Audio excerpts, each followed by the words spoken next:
Welcome into the Locked On Knicks podcast. Gavin, Schall, Alex Wolfe. And what did they used to say on SNL in the 90s? Oh, more mailbag. It is more mailbag. We're finishing up the questions we got for October. Going to talk about if maybe Joel Embiid might find himself on the Knicks trade radar at some point. If the Lakers could be involved in trade discussions with the Knicks potentially. Talk about Evan Fournier and Derrick Rose, who's going to be out of the rotation first potentially. We also talk about lefties and how the Knicks have so many of them. If Mitch is actually a poor defensive rebounder, or if it's just an illusion of counting stats, and what we liked about the Knicks' first 4 games. All next on Locked On Knicks. You are Locked On Knicks, your daily New York Knicks podcast, part of the Locked On Podcast Network, your team every day.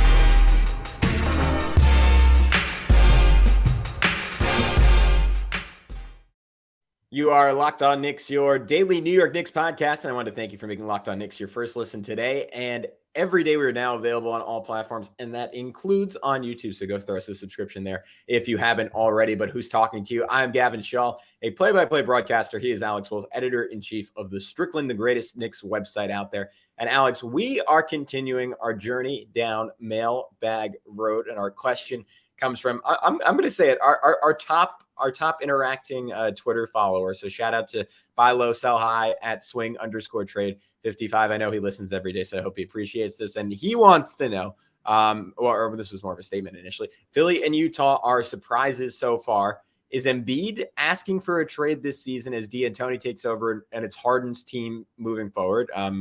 Is assuming that's going to happen, but Philly's off to a terrible start, so maybe. And then he also posited another team in that mix are the Lakers, who are expected to miss the playoffs. I'm going to say that looks like a pretty safe bet at this point, pending a big trade from them. And he wants to know if the Knicks could be the team on the other end of that trade. So, Alex, start off wherever you want there. Which of those two teams intrigues you more in a potential trade? I mean, it's got to be the team with the MVP candidate on it. You know, it's Philly. Philly's the most intriguing out of those two options. And I don't know how long it would take for them to potentially, or how long it would take Embiid, I guess, to potentially reach a tipping point in that situation. I don't think it would happen this season, like during the season. I think it would wait until next offseason, but I do think it's possible. I mean, if Daryl Morey and D'Antoni and, James Harden decide that they just want to recreate the 2018 or 2017, whatever your Rockets over and over and over again, that's their prerogative. They could do that, and if Embiid doesn't fit into that and they don't want to, build a style that's more conducive to him, winning, I guess, then maybe he does look for greener pastures, and maybe that's where the Knicks come into play. I don't know. I don't know what the Knicks would give up in this scenario. I feel like, though, that whatever the discussion was with Donovan Mitchell, and like I was listening to one of the pods from our buddy John Macri the other day on Knicks Film School, and he and Jeremy were kind of talking about Embiid a little bit too. And Macri made the point of, like, I would give up anything for Embiid. And I was like, I don't know that I would go that far. I don't know that there's only a handful of players in the league that I would give up literally everything for. And that's like Doncic, Giannis. And that might be the end of the list. There's not too many guys that have proven that they can single-handedly take you to the promised land anymore, or at least get you close. And even those guys have help. And when they haven't had help, have struggled. So I kind of would struggle to be like, oh yeah, just give them like RJ and Quickly and Obi and 5 picks and whatever. Like, I wouldn't do that for Joel Embiid, but I would go pretty crazy. I would go higher than the Mitchell deal. I'll say that much. Like, as far as just pick compensation, if I could get out of it for less players, obviously I think Mitch would be part of that deal, because there would be no utility for Mitch anymore at that point if you have Embiid on the roster. If you include Mitch and like one of the other young players and then the full boat of picks, like 8 of them or however many the Knicks could afford at the moment of that trade. I mean, I think I'd maybe consider doing that because I think you figure you're going to be pretty good for a long time. If nothing else, the Sixers have been a guaranteed great regular season team for a long time with Embiid as their best player. So I think that's where I'm at on it, but I definitely would not want to give up like the entire core of young players and that sort of thing and leave a barren roster because I just don't know that he's quite that guy. But I do think that he's probably, if the Sixers continue down the path they're going, probably the most likely to end up being on the trade block sooner. Yes, this is a weird sentence when I'm talking about a team that maybe has never had a player as good as Joel Embiid. I know that's sacrilegious to say, especially for everyone who got to watch Patrick Ewing's prime, but I'll throw that out there. I think it's plausible, or at the very least, like Ewing and Embiid, I think by the time their careers are over, will be considered like pretty much contemporaries. If Embiid wins an MVP, he probably ascends over him on that list. But the history of centers aging in the modern NBA, when aging in the modern NBA has become a completely different thing for just about every other position, where you have 37-year-old Chris Paul still leading the NBA in assists. I mean, you mentioned the Phillies, the team here that has an MVP candidate. LeBron at least is still putting up those numbers at age 38.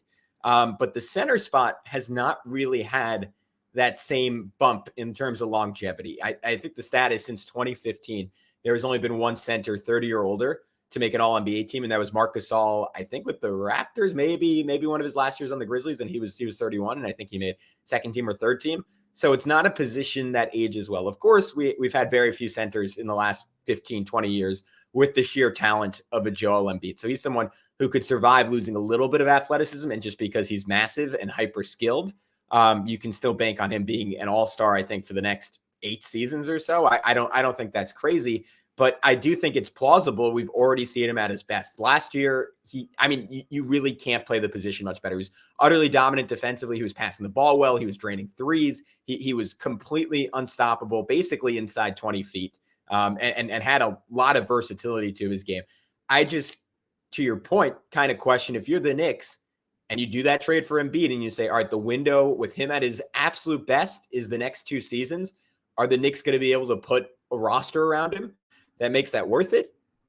I don't think so. Probably not. The other question is, all right, but what is the alternative for the Knicks? And like, will you just be better? And then maybe you go on a good run, you give yourself a chance to reach an Eastern Conference Finals. You get that far, who knows? Maybe you benefit from injuries. It's kind of similar to the Raptors making the Kawhi trade. I just don't know if the Knicks infrastructure is as good, and I am certain you aren't going to get away giving away the equivalent of DeMar DeRozan at that time and Jakob Poeltl and a first-round pick. It's going to take more than that, particularly with Daryl Morey on the other end of the negotiations. He's a guy who was essentially ready to retire, at least allegedly, and he bailed out of Houston at the first sign of a rebuild. I don't think he wants to rebuild anyway. He's making that Embiid trade if he thinks it gives him a better chance at a championship.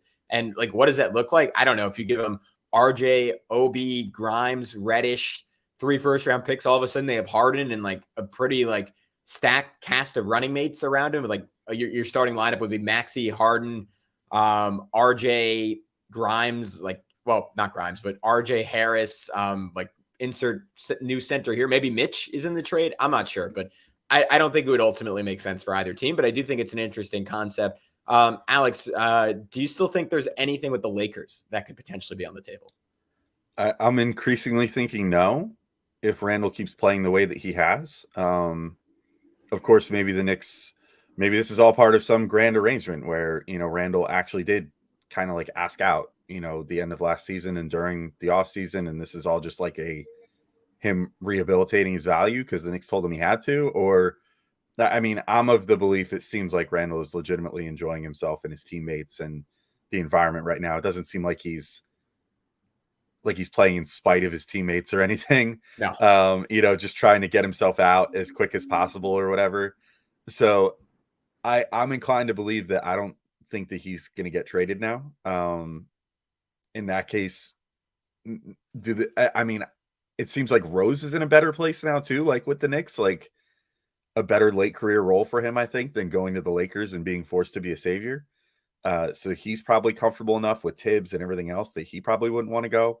I think the only way I could see the Lakers coming back into play again is if the Knicks go on like a colossal losing streak, in this early stages of the season. And it seems like it's mostly Tibbs related, which again, he's doing really well so far this year too. So I don't really see that happening anymore. But, if they go on like a huge losing streak, Tibbs gets fired, then you might see like, okay, Derrick Rose doesn't care as much about being on this team anymore, because he wanted to be with Tibbs, because that's like his forever coach. And so now maybe he's more wanting to be traded, and the Knicks in general will probably be more likely to want to trade him than if they want to switch into like, okay, well, we've clearly lost a bunch of games. Now it's time to just kind of tank for Wemby at this point.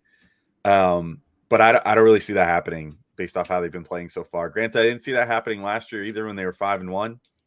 So who knows? But I'm of the belief at this particular moment that I don't think the Lakers are really in play for the Knicks, because I think the Knicks kind of like what they have right now and they're going to roll with it for a bit. Yeah, I'm in total agreement with you. When we come back though, I want to talk about one veteran that could potentially get traded. And that could be either of Derrick Rose or Evan Fournier. It just kind of comes down to which of the two of them eventually fall out of the rotation. But before I get to that, I want to tell everyone about one of my favorites here on Locked On Knicks. It is PrizePicks. Tonight on PrizePicks, I am going to take RJ Barrett over 18 points. I'm going to take Jalen Brunson to have over 6.5 assists. And I'm going to take Emmanuel Quickly to hit more than 2.5 3-pointers. So all you have to do on PrizePicks is pick 2 to 5 players, and if they go score more or less than their PrizePicks projection, you can win up to 10 times more money on any entry. So you're not competing against other people, because I've done that before. I played the daily fantasy game, and there are freaks out there. And look, I like this stuff. I think I know a lot about sports. I'm not a freak. I'm not making spreadsheets. I'm not doing math. I'm never doing math. It's just too much to compete against those people. So on PrizePicks, it's a little different because it's just you versus the projections available. PrizePicks offers projections on any sport that you could watch. That includes the NBA, NFL, MLB, NHL, PGA, college football, men's college basketball, women's college basketball, soccer, WNBA, esports, NASCAR, tennis, MMA, boxing, disc golf, and somehow more. Entries can be made in 60 seconds or less. It's that easy. Safe and fast withdrawals. Currently operational in over 30 states and most importantly, Canada. So all you have to do is download the PrizePicks app or go to prizepicks.com or sign up and play daily fantasy sports. First-time users can receive a 100% instant deposit match up to $100 with promo code LOCKEDON. If you deposit $100, PrizePicks will give you $100. If you deposit $50, PrizePicks will give you $50. So don't forget to enter promo code LOCKEDON at sign up for an instant deposit match up to $100 today. All right, we are back on Locked On Knicks. This next question comes from our dude once again, buy low, sell high on Twitter. Oh, sorry. Actually, no, this one comes from, I really thought we had every question from him. Next question actually comes from Jordan Bub at Bub Jordan. Who has more of a chance of being out of the rotation, Evan Fournier or Derrick Rose?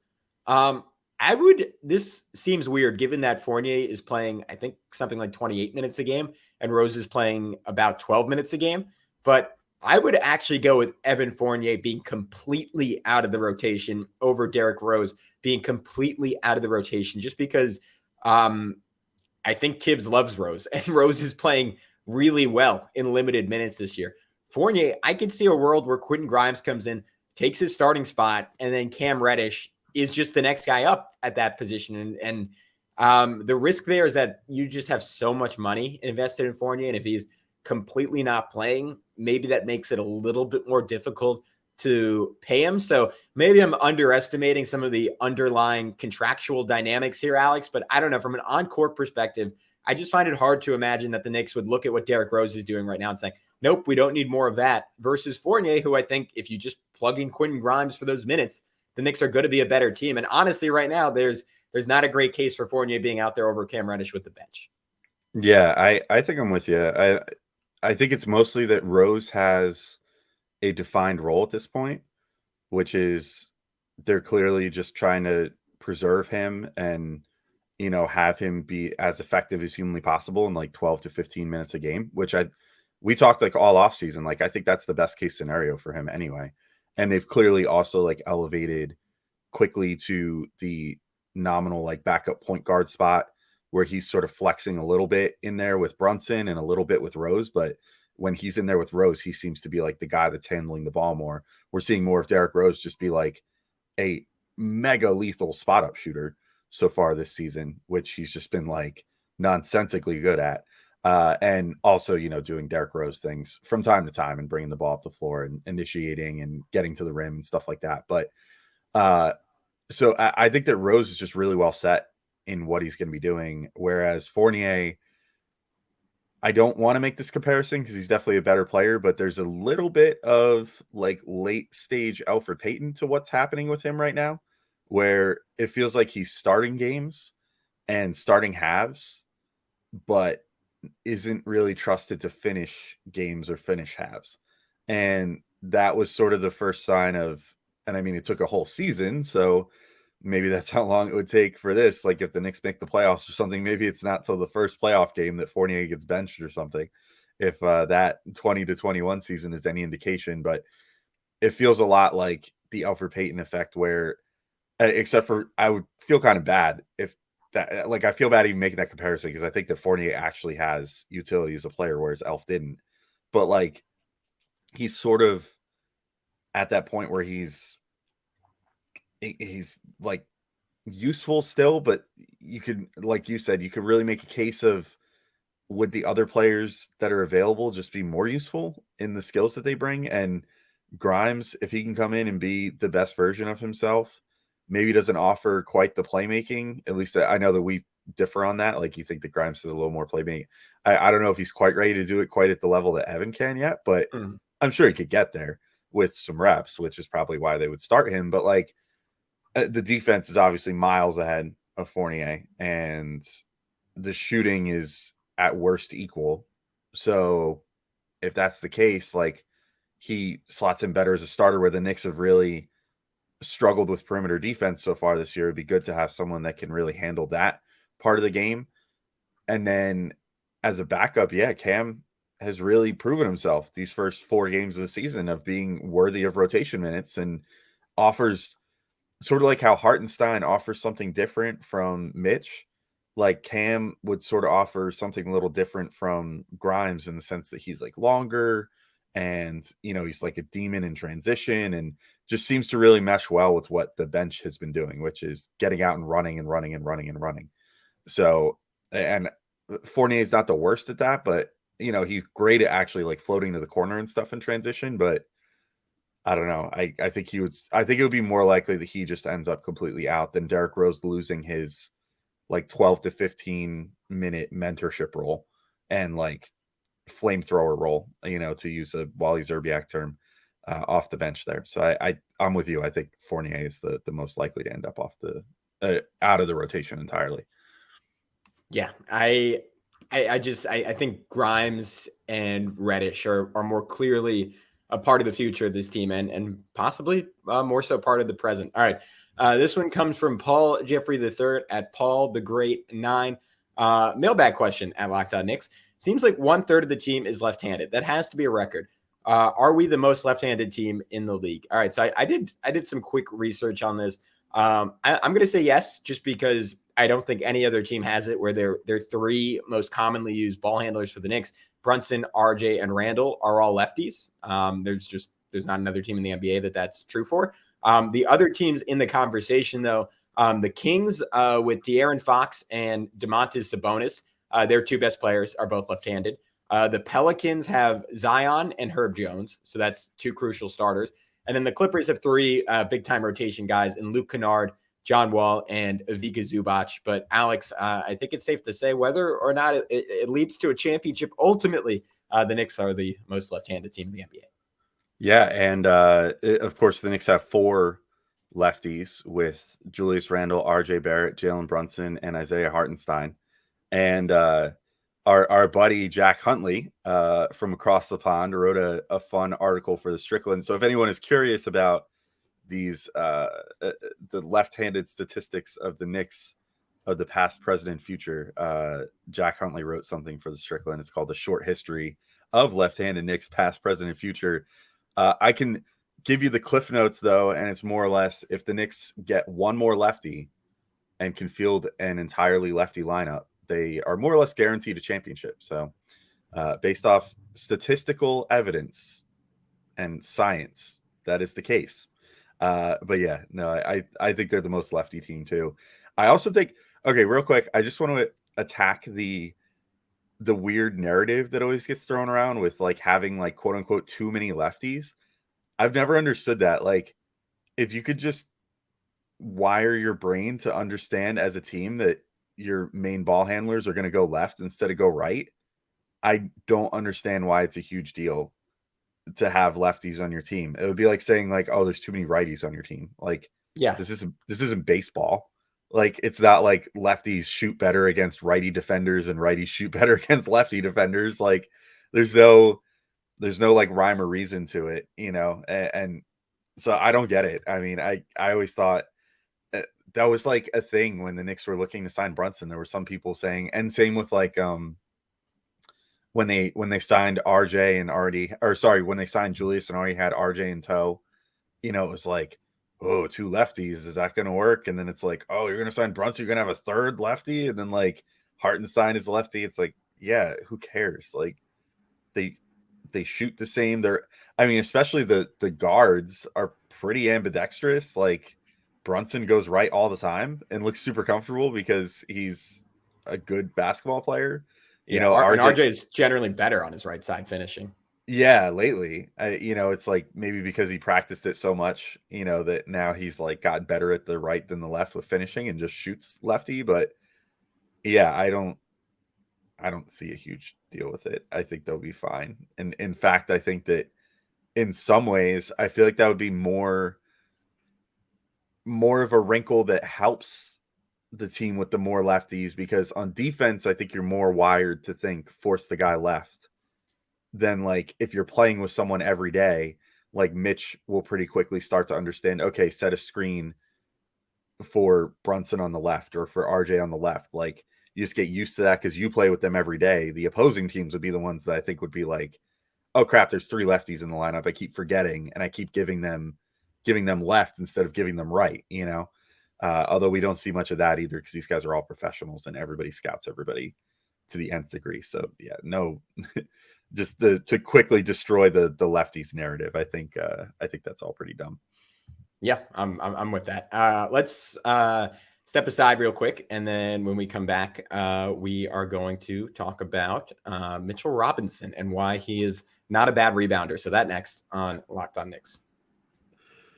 All right, we are back on Locked On Knicks, third and final segment. This question comes from the great buy low, sell high. Just good life advice in general at swing_trade 55. He wants to know, why is Mitch such a poor defensive rebounder versus offensive rebounder at a position, always trying to block shots? Hope Hartenstein starts at some point. Sims is backup. Yes, I'd have traded Mitch last deadline, and $17 million is annoying, even if descending. One trick pony to me. Sorry, Alex, this is your passion project, so I will leave it to you. Why is buy low, sell high wrong here? I mean, I don't mean to be insulting or anything, but honestly, if you just read Mitch's defensive rebounding counting stats and assume that means that he is a bad rebounder, that's just a fundamental misunderstanding of how rebounding works at this point. A really important stat to look at for Mitch is box outs per 30. I used per 36 when I pulled these stats because it was after those first two games where Mitch had kind of struggled a little bit. I didn't get a chance to pull the current numbers, although last year's numbers obviously are more important in the grand scheme of things at this particular moment. But thus far this year, through two games, Mitch was at 6 box outs per 36, which is, and that was, you know, in limited action too. And that's near the top of regular rotation players in the NBA. They have stats available on NBA.com that show how often the team gets a rebound when a certain player boxes out. And the Knicks were so far through two games of the season at 100% getting the rebound when Mitch was boxing out, and he would get the rebound 20% of the time.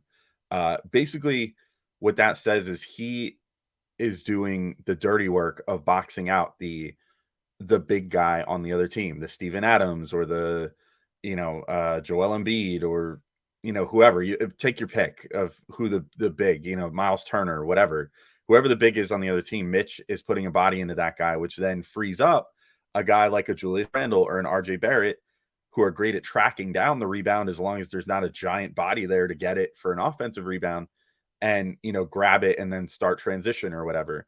which is also something that Steven Adams, who I think we could all agree is a fantastic rebounder, probably one of the best in the league.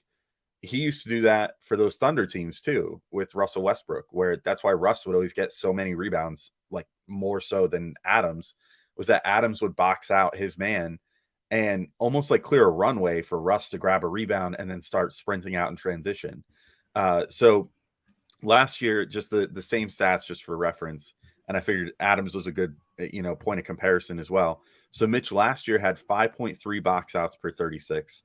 The Knicks got the rebound 96% of the time that he boxed out, and Mitch got it 55% of the time that he boxed out. Steven Adams, as a comparison, had 5.2 box outs per 36, had 95% of 95% of the time his team got the defensive rebound, and 61% of the time he himself got the rebound. So Mitch is right up there with the best rebounders in the game. It shows the most in his offensive boards because he's using that as an opportunity to potentially score a bucket. But on the other end, he understands that boxing out is more important than chasing the rebound. Like if you want to talk about chasing things, a lot of players chase rebounds and stuff, and that can end up detrimental. As far as we talked about the always trying to block shots thing the other day. And we came to the conclusion, I'll just give the Cliff's Notes on that. You can listen to the whole show that we did. I think that was our last game recap, right? The last episode we did. We talked about that, and it's like, well, what would you have Mitch do? Not contest a shot and instead put a body into somebody to wait for a rebound on a wide open layup that has a 95% chance of going in? He chases a block maybe every once in a while to the detriment of the team, but that's like the equivalent of saying like players should never be allowed to take a heat check. It's like that's his version of a heat check. If he chases like one block per game, it might happen, but guess what? He's going to get you 6 or 7 other blocks throughout the game. And it's kind of on that point more on the guy that just got beat that Mitch has to cover up for, to kind of at least try to throw a body into the guy that is Mitch's actual man and keep them away from the hoop long enough for Mitch to gather and get the rebound, than it is on Mitch to have to cover for someone else's miss on the defensive end, missed assignment or missed cut or whatever, and then also be responsible for getting the rebound. It seems like a little much to put on his plate. So I like buy low, sell high, always ask good questions and interacts with us a ton on this particular thing. And you're welcome to your opinion, but I think you're totally off base. I think that Mitch is a fantastic rebounder and probably one of the best in the NBA, along with one of the best help shot blockers in the NBA. And to criticize him not getting more defensive rebounds because he's either boxing out his man or cleaning up someone's mess, and that leads to him not getting more defensive rebounds. All the rebound is a silly stat on a page, but like to me, it's obvious just watching Mitch play the game that he's impacting it very positively, even if he's not getting the counting stats to go with it. Are you saying he has to watch the game 3 or 4 times, Alex? At least, yeah. Or just be like me and watch it once and draw your grand sweeping conclusions. There you go. Yeah, I'll finish on this. Mitch just in total box outs last year led the NBA and was 3rd in defensive box outs. So there, I think that tells you where he is putting in the effort, and we certainly know he has talent in that capacity. All right, Alex, real quick, we can maybe just limit this to one thing for each of us, but. This question from Jordan Bubb, he wants to know, what did you like about the Knicks play through 4 games, and what didn't you like about the Knicks play through 4 games? What I have liked, I'll just give my what I like first, and you could do what you like, and then we could both do what we don't like. Okay. What I have liked, it's hard to pick just one thing. Yeah. I want to just say like Brunson singularly, but I'll focus it on the team, and I'll just say I love that. I love that they're trusting the board, respecting the board at the practice facility, that they're pushing the pace, that they're running, that they're really embracing playing fast with one another, but also ball movement. I think that's been a revelation so far this year, just seeing how beautifully they've got this game plan of having someone run a pick and roll with Mitch, but then actually spacing the floor properly, and then swinging it around the perimeter like a modern NBA team does, and just waiting for the right opening to make something happen.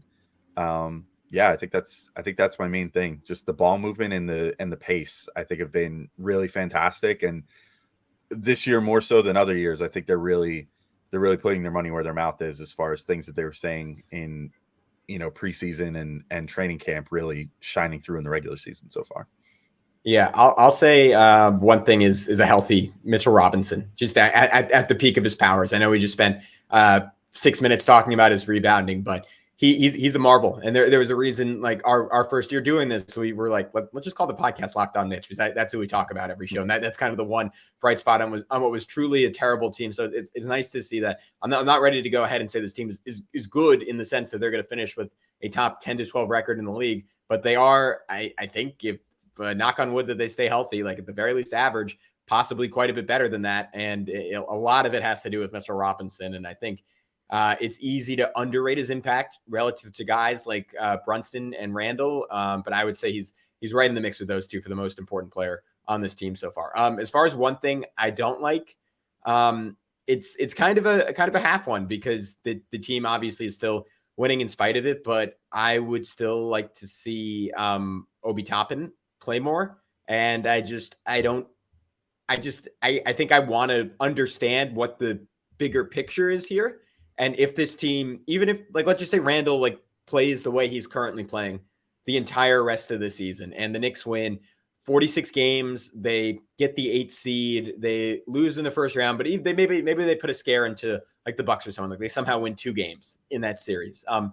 I would say, given our preseason expectations, everyone would come out of it and say, wow, that was a successful season for the New York Knicks. Like, all right, so you're coming out of that and you're saying, all right, now we can take IQ, we can take Obi, we can take our boatload of picks, and we can add one more guy to this team. Is that the plan? I'm not even saying that's the wrong plan, but I think I'm just struggling still to see, like, I mean, we talked about it all this time. This team is trying to build on 2 timelines. They want to be as good as possible now, and they want to be great in the future. And I'm still not sure if those 2 things are tenable at the same time, when someone like Obi is just not going to be any better of an asset at the end of this year than he was last year if he's not playing. And that sucks to hear, especially when the team's playing well, but I just think it's true. Yeah, if I was going to pick one thing that I have not been thrilled with, I agree on the Obi front. Obviously, we talk about it all the time. And I think it can be solved just by simply playing him and Randall together a few minutes a game. But if I was going to pick out something else, I would say the perimeter D has been a little worrisome. Maybe that gets solved with Quentin Grimes. But I was just talking about Mitch. I think that Mitch has had to do a lot of heavy lifting as far as shoring up the leaks in this defense. And so I don't want to call the Knicks perimeter D like bad, but like it's worrisome. You know, if Brunson, Fournier, and RJ are going to be the guys that are in charge of that. Like RJ, I don't think has had a great defensive start to the season for one reason or another. Fournier, we know, like, he'll try hard, but he's just not. Clyde talks about it all the time. He plays defense with his hands instead of his feet. Like he's way too reach happy to try to make up for the fact that he can't keep up with guys laterally. Like it's just, he's not a great defender. And Brunson, for all of his great, traits on offense that he's bringing to the Knicks, and to be clear, I think he more than makes up for whatever deficiencies he has on defense. But on defense, I think we've seen so far he has deficiencies as well, and is going to struggle to keep up with certain guys, especially guys with quicker first steps, like a John Moran or something like that. All in all, that leads to a lot of dirty work for Mitch. So hopefully Grimes can kind of shore that up, maybe be a tone setter in that regard. I think Reddish has his moments where I'd almost even rather, if Grimes is going to be out for an extended period longer, I almost wouldn't mind having Reddish start and Fournier come off the bench or something like that, just for a little more defensive juice in that starting lineup. But the perimeter D is the thing that's worrying me the most right now. And I think that's the thing that'll ultimately, if the Knicks can shore that up, they might have a cool little Cinderella season in them again. If they don't, they'll probably be, about what we thought, like a 500-ish team, maybe a little over 500, which is fine. And that's an improvement. So, we'll see how it all goes. But I think that is a good point to end today's show on. So we wanted to just one more time thank you guys for making Locked On Knicks your first listen. For your next listen, Check out the Locked On Sports Today podcast, the biggest stories of the day, plus instant reactions, big game recaps, and the take of the day. Of course, with our buddy Peter Bukowski, who we love so much. It's available on the Odyssey app, YouTube, and wherever you get podcasts. And so is Locked On Knicks, which you can check out with a game recap tomorrow. And of course, more episodes coming up next week because we got lots of things to talk about, lots of games, lots of great people to bring on, and all kinds of things throughout the season. So keep it locked to Locked On Knicks, and we will be back with you guys tomorrow. Talk to you soon. Peace.